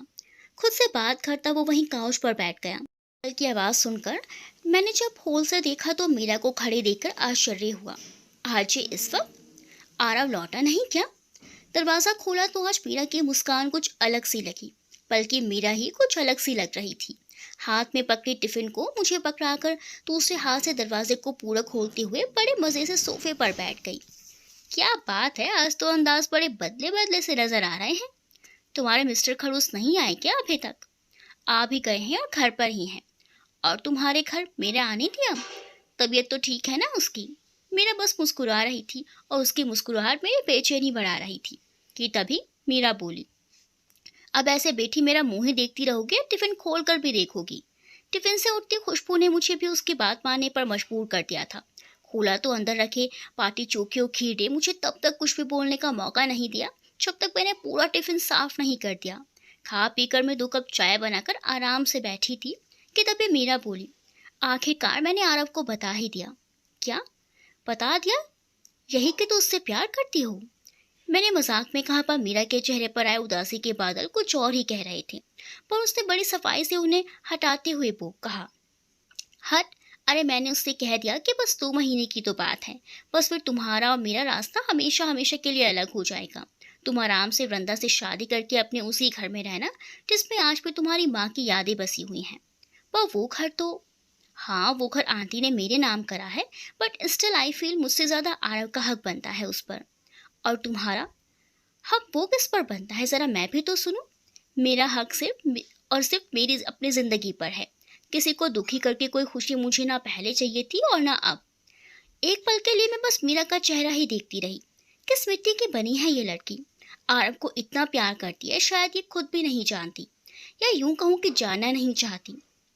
अपनी पूरी जिंदगी दांव पर लगाने के बाद भी इसे बस उसकी खुशियों की ही फिक्र लगी है। अरे एक बात तो बताना ही भूल गई, अचानक मीरा चहक कर बोली। हाँ बता डाल, वो भी। मेरा लहजा कुछ तल्ख हो गया था। इस पर से उसे क्या कोई फर्क पड़ने वाला था? वो तो बस अपनी ही धुन में कहे जा रही थी। पता है, इतने सालों बाद ही सही, but now we are friends. और आजकल तो मैं उसका और वृंदा का पैचअप करवाने में भी हेल्प कर रही हूँ। सहसा मेरे दिमाग में संभावनाओं की घंटी बजने लगी। क्या बात है, लगता है भगवान भी आजकल कुछ मेरी ही तरह सोच रहे हैं। पर अपनी खुशी को दबाते हुए, यथासंभव स्वर को सामान्य बनाते हुए कुछ अचरज से पूछा, क्यों, क्या हुआ? क्या ब्रेकअप हो गया दोनों का? अरे शुभ शुभ बोलो, थोड़ी सी गलतफहमियां हैं, दूर हो जाएंगी। मैं इसी में तो उसकी हेल्प कर रही हूँ। जी में तो आ रहा था कि इस मूर्ख को एक लगा दूं। अरे जब भगवान खुद उसे हटाना चाह रहे हैं तो ये खुद क्यों अपने पैर पर कुल्हाड़ी मारना? नहीं, ये तो खुद कुल्हाड़ी पर कूदना चाह रही है। उसकी पूरी गाथा सुनने के बाद जो एक बात मेरी समझ में आ रही थी वो ये कि शायद वही बात मीरा की आंटी को भी समझ आती होगी, कि शायद ये दोनों एक दूसरे के लिए ही बने हैं। पर ये बात ये दोनों कब समझेंगे, इसका मुझे बेसब्री से इंतजार था। खैर कुछ बातें वक्त बेहतर समझाता है, ये सोचकर मैं चुपचाप उसकी बातों पर हाँ हूँ करती रही। अलबत्ता इस मामले में किसी प्रकार की मदद करने से जरूर हाथ खींच लिया था। थोड़ी देर बैठकर मीरा तो चली गई और मैं वहीं बैठी उनकी कहानी में आने वाले संभावित मोड़ के बारे में सोचती रही। खराकर मीरा ने देखा और अब अभी भी सोफे की बैक पर सिर टिकाए आंखें बंद किए बैठा है। क्या हुआ, ऐसे क्यों बैठे हो? सब ठीक? वृंदा का फोन आया? अरे अरे सांस तो ले लो एक बार में, इतने सवाल। सब ठीक है, मैं तो बस ऐसे ही बैठा था। मुझे लगता है तुम्हें अभी थोड़े आराम की जरूरत है। तो क्या है ना, काम करने की आदत जो नहीं है तुम्हारी। और आज, कहकर मीरा ने बड़ा गंभीर सा चेहरा बनाया और फिर आरव को देखकर हंस दी। अच्छा बताऊं, अभी मेरी आदत नहीं है, कहकर आरव ने हंसते हुए उस पर कुशन फेंका, जिसका जवाब तुरंत ही दूसरे कुशन के तौर पर मिल गया। थोड़ी देर की कुशन फाइट के बाद आरव सचमुच थक गया था, पर मन पर छाए उदासी के बादल कब के छट गए थे। उसे एकदम हल्का सा महसूस हो रहा था और वाकई उसे नींद आ रही थी। दोनों हाथ ऊपर उठाकर बोला, चलो भाई, मैं हारा तुम जीती, और अब हारा हुआ सैनिक अपने खेमे में जा रहा है आराम करने। आरव के जाने के बाद मीरा वही लैपटॉप खोलकर बहुत देर तक कुछ सर्च करती रही। काफी देर की मेहनत के बाद आखिरकार उसने इंस्टा पर वृंदा का अकाउंट ढूंढ ही लिया। अकाउंट पब्लिक था, पर हैरत की बात ये थी कि ना तो आरव उसे फॉलो कर रहा था, न वो आरव को। कुछ नई पिक्स भी अपलोड करी थी उसने, बस कुछ ही देर पहले। पर जिस तरह वो वहां अपने मित्र मंडली के साथ खड़ी थी, आरव के ना पहुंचने का कोई दुख उसे नहीं था। कम से कम उसे तो ऐसा नहीं लग रहा था। पर वो तो वृंदा है, दुख होगा भी तो उसका असर उसके लुक पर आ जाए, ये तो उसे कभी गवारा ही नहीं होगा। खैर उसे क्या। सोमकर के पीछे लिखे होटल के नाम को देखकर उसने नेट पर सर्च किया तो पंची का एक हॉलिडे रिजॉर्ट निकला। उसने मन ही मन कुछ तय कर लिया था। अब उसे इंतजार था तो बस अगले दिन जनता कर्फ्यू के हटने का। अपनी भावी योजना के बारे में सोचते सोचते वो कब गहरी नींद में डूब गई, उसे पता ही नहीं चला। मोबाइल के रिंग से उसकी आंख खुली तो 4:30 बज रहे थे। पर ठीक 5 बजे सब लोगों को बालकनी और छतों पर जाकर थाली बजानी है। ये सुनकर वो चटपट किचन से इस काम में लाई जा सकने वाली 2 थालियां और चम्मचों का इंतजाम करने चल दी। सोते सोते अचानक आरव को चारों तरफ से घंटे और शंख की आवाज आई तो वो चौंक कर उठ गया। बालकनी में जाकर देखा तो मीरा भी थाली बजाने में व्यस्त थी। उसे देखकर उसे भी थाली उठाकर बजाने का बोला और फिर व्यस्त हो गई। चारों तरफ सब लोग अपनी अपनी छत और बालकनी में खड़े होकर यही कर रहे थे। उसको भी सबके उत्साह की छूट लग गई और वो भी बच्चों की तरह ताली बजाने लगा। एकदम बचपन वाली फीलिंग आ रही थी। क्या कर रहे हैं पता नहीं, बस मीरा को एंजॉय करते देख उसे भी अच्छा लग रहा था। और मीरा, वो तो बस आरव को चेहरे की मुस्कुराहट देखकर ही खुश हो रही थी। चलो कम से कम हंसी तो आई इसके चेहरे पर। हो सकता है वृंदा से पैचअप हो गया हो, या फिर शायद बात ही हो गई हो। मीरा को बच्चों की तरह खुश होकर थाली बजाते देख अनायासी आरव को उसकी जगह पर वृंदा की क्या प्रतिक्रिया होती इसका ख्याल आया। वृंदा के लिए ऐसी कोई भी हरकत कल्पना से भी परे थी। उसका अपना एक स्टाइल, एक क्लास है जिसके साथ तो कभी भी समझौता नहीं करती है, चाहे खान पान हो या कपड़े। उसकी पसंद एकदम अलग थी और उसके इसी अंदाज ने आरव को भी साथ काम करने वाले अन्य लोगों की तरह आकर्षित किया था। वृंदा से बात करना उसके साथ के लोगों के लिए किसी उपलब्धि से कम नहीं था। ऐसे में आरव से उसका खुद आगे बढ़कर किए मैत्री प्रस्ताव ने आरव को गर्व से भर दिया था और साथ ही लोगों की ईर्ष्या का पात्र भी बना दिया था। तभी तो वही लोग जो वृंदा की एक नज़र को तरसते थे, न जाने उसके बारे में कैसी कैसी बातें उससे आकर करने लगे थे। अंत में तंग आकर उसने वो कंपनी ही छोड़ दी थी और दूसरे शहर में दूसरी कंपनी ज्वाइन कर ली थी। पर पता नहीं था क्यों वृंदा ने भी वो कंपनी नहीं छोड़ी थी। वृंदा ने कंपनी तब छोड़ी जब एक दिन अचानक मीरा ने उसे माँ की हालत की गंभीरता के बारे में बताया था। एक क्षण में ही जॉब से छुट्टी ना मिलने पर इस्तीफा देकर उसके साथ चली आई थी। और वहीं 2 दिनों बाद ही उस दिन पहली बार उसने खुद आरव को प्रपोज किया था। वो वृंदा जिससे बात करने के लिए ऑफिस में एक होड़ सी लगी रहती थी, उसने उसे प्रपोज किया। माँ की बीमारी के बावजूद उसकी खुशी का ठिकाना ना रहा था। कितने उत्साह से वो उस दिन माँ को अपने वृंदा के बारे में बताना चाह रहा था, पर जब माँ ने उसके सामने मीरा से विवाह करने की शर्त रख दी थी, कितना हर्ट हुई थी वो, और उसी दिन वापस चली गई थी। उसके जाने के बाद माँ को कितना समझाने की कोशिश भी की, पर माँ को तो मीरा के अलावा कुछ सुनना ही नहीं था। और वृंदा को माँ के बारे में कितना समझाया था कि रुक जाओ, कुछ दिन सब ठीक ठीक हो जाएगा, पर उसे नहीं सुनना था तो नहीं सुना। वृंदा वहां से इस तरह क्यों चली गई, इसकी वजह माँ का निर्णय था या फिर डबल पैकेज, एक नई जॉब की ऑफर, ये बात वो समझ नहीं पाया था। पर एक बात तो वृंदा के बारे में उसे पता चल गई थी कि वो आज जिस मुकाम पर थी वो उसकी दृढ़ इच्छा की शक्ति का ही परिणाम था। वरना उसके जैसी साधारण पृष्ठभूमि से उठकर एक शानदार पोजीशन पर पहुंचना हर किसी के बस की बात नहीं होती है। वो बहुत ही महत्वाकांक्षी लड़की थी। जिंदगी में उसे अभी भी बहुत कुछ हासिल करने की इच्छा थी। वो अक्सर उसे भी आगे बढ़ने के लिए प्रेरित करती रहती थी। पर क्या वो भी ऐसा चाहता था? वृंदा के लिए हर बात के लिए एक तय मापदंड थे और उसने समझौता करना उसने सीखा ही नहीं था। पर जिंदगी में और आगे बढ़ने की इसी दौर में जीवन की सरलता में छिपी छोटी छोटी खुशियां संभालना भूल गई थी। शायद उसके गोवा ना पहुंचने पर उसकी नाराजगी भी इसी बात का परिणाम थी। पर क्या वो भी यही चाहता था? मन ही मन आज वो हर बात को दोहराकर किसी निष्कर्ष पर पहुंचना चाह रहा था। वो खुद भी समझ नहीं पा रहा था। शायद उसे और वृंदा को एक बार आमने सामने बैठकर खुलकर एक दूसरे की जिंदगी से, एक दूसरे की उम्मीदों को जानने की थोड़ी और जरूरत थी। उसे सोच में डूबा देखकर कब मीरा उसके सामने कॉफी रख गई उसे पता ही नहीं चला। डोर बेल की आवाज से उसके ख्यालों की डोर टूटी तो देख सामने मीरा दरवाजे पर खड़ी किसी से बात कर रही थी। सर पर बने मैसी बनो साधारण सी टी शर्ट और लोअर में कितने आराम से घूमती रहती है। आस पड़ोस में भी दोस्ताना बना लिया है। हर छोटी छोटी सी खुशी को संभालना जानती है। लाइफ में इतने इश्यूज हैं पर कितनी सहजता से हर बात को लेना जानती है। सही मायने में देखा जाए तो यही जिंदगी के हर पल को जीना जानती है। इसके लिए जिंदगी का हर पल अपने आप में एक नया मौका है, उसे समझने का, संभालने का और जीने का। मीरा बात खत्म करके सामने सोफे पर बैठ गई थी और चेहरे पर कुछ परेशानी सी थी। क्या हुआ? अब तुम्हारे चेहरे पर 12 क्यों बज गए? अरे मत पूछो, वो मेरे सामने के फ्लैट वाली फ्रेंड है ना, वो बता रही है शायद लंबा लॉकडाउन लगने वाला है। जो भी ज़रूरत का सामान हो ले लो, वरना बाद में शायद प्रॉब्लम हो। पर मैंने तो काफ़ी सामान मंगवाया था। अरे लॉकडाउन कोई 2 दिन का नहीं, 1-2 महीने का लगने की संभावना है, और जो सामान है वो ज़्यादा से ज़्यादा 15 दिनों का है। तुम्हें कैसे पता? क्या लॉकडाउन के बारे में, सामान के बारे में? उत्तर में मीरा ने उसे ऐसे देखा मानो उसने कितनी बचकानी बात कर दी हो। बस मुझे पता है, कहकर वो लिस्ट बनाने लगी और बोली, अब ऐसे खड़ी मत रहो, चलो फटाफट चेंज करो और चलो। सामान लेकर लौटते हुए बाजार में पहले अफरा तफरी से दोनों को इस बात का तो अंदाजा हो गया था कि कोई बात तो जरूर है। घर पहुंचते ही आरव ने एक बार फिर वृंदा को फोन लगाकर अफसोस, पर पूरी रिंग जाने के बाद फोन नहीं उठा। आरव के चेहरे पर चिंता की लकीरें देखकर एक बार फिर मीरा का मन किया कि वो खुद ही उसे कॉल करते, पर फिर कुछ सोचकर वो एक नंबर मिलाने लगी। ये नंबर एक प्राइवेट टैक्सी का था जिसे उसने आरव के गोवा जाने के लिए बुक किया था। बात होने के बाद वो आरव से बोली, अब ऐसे हाथ पर हाथ रखकर बैठने और चिंता करने से कुछ नहीं होगा। जाओ फटाफट पैकिंग करो, तुम्हें आधे घंटे में निकलना है। मुझे? पर कहाँ? अरे गोवा, और कहाँ? देखो, मैंने जुगाड़ से एक परमिट वाली टैक्सी का इंतजाम कर दिया है तुम्हारे गोवा जाने के लिए। तुम और वृंदा वापस आना चाहो तो वो तुम्हें ले भी आएगा। But if you want to spend long time with Vrinda, ये तुम्हें छोड़कर वापस आ जाएगा। और अब उठो, जाओ पैक करो। और तुम? वो पूछना चाहता था कि वो यहाँ अकेले कैसे रहेगी, पर पता नहीं क्यों पूछ नहीं पाया। किस मिट्टी की बनी है ये लड़की, मेरी खुशी के लिए इतनी कोशिश कर रही है और अपने बारे में सोच भी नहीं रही है। यंत्रवत तैयार होकर उसने अपना थोड़ा बहुत सामान एक बैग में डाला। आज पहली बार उसका दिल उसका साथ नहीं दे रहा था।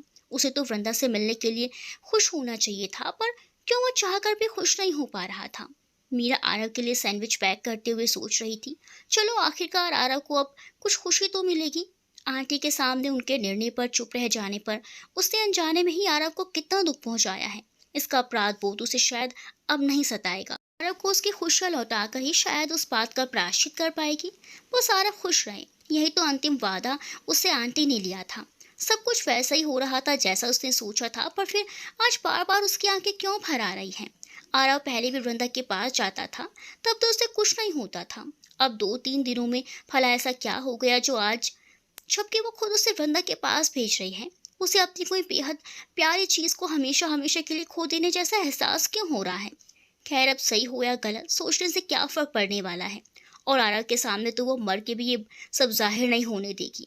आंखों से छलक आए आंसू को सलीके से पोंछ कर एक मुस्कान के साथ वो टिफिन पैक करके बाहर आई और हंसते हुए बोली, अरे अभी तक रेडी नहीं हुई, हद है। माना वृंदा को इम्प्रेस करना है, पर अब इतनी भी देर ना लगाओ कि टैक्सी वाला ही बोर होकर चला जाए। ओ हेलो, मैं कब का तैयार हूँ। वो तो बस तुम्हारे किचन से बाहर आने का वेट कर रहा था। तैयार होने में तो तुम लड़कियों को घंटों लगते हैं, लड़के तो वैसे भी बॉर्न हैंडसम होते हैं। हाँ हाँ, देखो मुझे हंसी आ गई तुम्हारी इस गलत फहमी पर। चलो अब ये रखो मिस्टर लेट लतीफ़। अच्छा तो तुम ये रखो। आरव ने कुशन उठाकर फेंकने का अभिनय किया और मीरा के डर कर आंख बंद करने पर जोर से हंसकर बोला, मिस्टर पोक। इस मीठी नोकझोंक के बीच अचानक मीरा का फोन बज उठा। आरव चलो जाओ, नीचे टैक्सी आ गई है। और तुम, कोई प्रॉब्लम हुई तो क्या करोगी? डोंट वरी, मैं मैनेज कर लूंगी। तुम ज़रूर मुझे अपडेट करते रहना। रात में कोई प्रॉब्लम नहीं होगी, पर सुबह देखना कोई दिक्कत ना हो। अच्छा आप जाओ भी, बाय। आरव को जाते हुए देखती रही। आंख फिर धुंधला रही थी। अंदर आकर वहीं सोफे पर आंखें मूंद कर लेट गई। पिछले दिनों की एक एक बात मानो रील की तरह उसके दिमाग में घूम रही थी। हाईवे पर टैक्सी पहुंचते ही आरव ने थोड़ी देर रिलैक्स होकर टैक्सी की सीट पर टिककर आंखें बंद करी ही थी कि ये क्या। आंखें बंद करते ही हमेशा की तरह आने वाले वृंदा का चेहरा नहीं, बल्कि मीरा का मुस्कुराता चेहरा आ रहा था। और साथ ही आ रही थी वो सारी बातें जिन पर उसने अब तक इतने महीनों से कभी गौर नहीं किया था। और जाने अनजाने वृंदा और मीरा में क्या फर्क था नजर आने लगा था। क्यों माँ ने मीरा को ही उसके लिए चुना था? वृंदा बुरी नहीं थी, बस उन दोनों के लिए जिंदगी के मायने और मंजिल अलग थी। पता नहीं उसके कि कमिटमेंट या सिर्फ उससे इम्प्रेस होने के कारण वो बस उसके साथ उसके जिंदगी के उस दौर का हिस्सा बन रहा था जिससे वो हमेशा से दूर भागना चाहता था। 2-3 दिनों ने उसे ये एहसास दिलाया था कि शायद वो हमेशा से ही ऐसे सहज सरल तरीके से जीना चाहता था, छोटी छोटी बातों में छिपी खुशियों में खुश रहना चाहता था। और शायद अब वो बस मीरा के साथ ही रहकर एक बार फिर घर से दूर रहने के कारण छूटी हुई बचपन की जिंदगी की कड़ियां थाम कर जिंदगी एक नए तरीके से जुड़ना चाहता था। पर मीरा, क्या वो भी ऐसा सोचती है? कहा तो उसने कभी कुछ नहीं, पर उसकी आंखें कभी कभी उसकी चुगली कर जाती हैं। पर उससे सच तो वह जान ही लेगा। पर अभी तो उसे बस उसके पास पहुंचना है। देर से ही सही, पर दिल की बात बतानी है। एक पल को वृंदा का ख्याल भी आया उसे। ये बताना जरूरी है, पर उससे पहले घर पहुंचना जरूरी है, कहीं देर ना हो जाए। आज आखिरकार मीरा को लेकर अपनी फीलिंग्स का एहसास हो ही गया था। उसने टैक्सी वाले को वापस घर चलने के लिए बोला ही था कि उसके फ़ोन पर वृंदा का मैसेज फ्लैश हुआ। हाय, मुझे पता है कि तुम्हें इस समय मेरी फिक्र हो रही होगी, शायद मेरे रूखे व्यवहार से नाराज़ भी होगी, पर जो मैं तुम्हें बताने जा रही हूँ शायद तुम टूट जाओ। पर शादी करके उम्र भर एक दूसरे से झूठ बोलकर एक दूसरे को टॉर्चर करने से बेहतर है कि हम अभी ये जान लें कि हम एक दूसरे के लिए नहीं बने। और इस बात का एहसास मुझे गोवा में साहिल से मिलने के बाद हुआ। Sorry for everything. आगे और भी बहुत कुछ लिखा था, पर उसे फुर्सत कहाँ थी पढ़ने की। उसे अपनी मीरा के पास जो पहुंचना था, अपने दिल की वो बात बताने जो शायद उसके भी दिल में थी, पर दोनों ही अनजान थे। उस डोर से जिसमें दोनों को ना जाने कब से बंधे हुए थे। जब वो वापस घर पहुंचा तो मीरा उसे देखकर हैरान थी। वो आंखों में मोटे मोटे आंसू लिए टिमटिमाई आंखों से आरव को देखे जा रही थी। मीरा की आंखें देखकर आरव को उससे कोई सवाल जवाब पूछने की जरूरत ही नहीं पड़ी, क्योंकि आज उसकी आंखें उसके दिल का सारा हाल जो बयां कर रही थी। कुछ क्षण दोनों एक दूसरे की आंखों में देखते रहे, फिर झट से एक दूसरे की बाहों में सिमट गए। आज उनका अनकहा इश्क मुकम्मल जो हो गया था।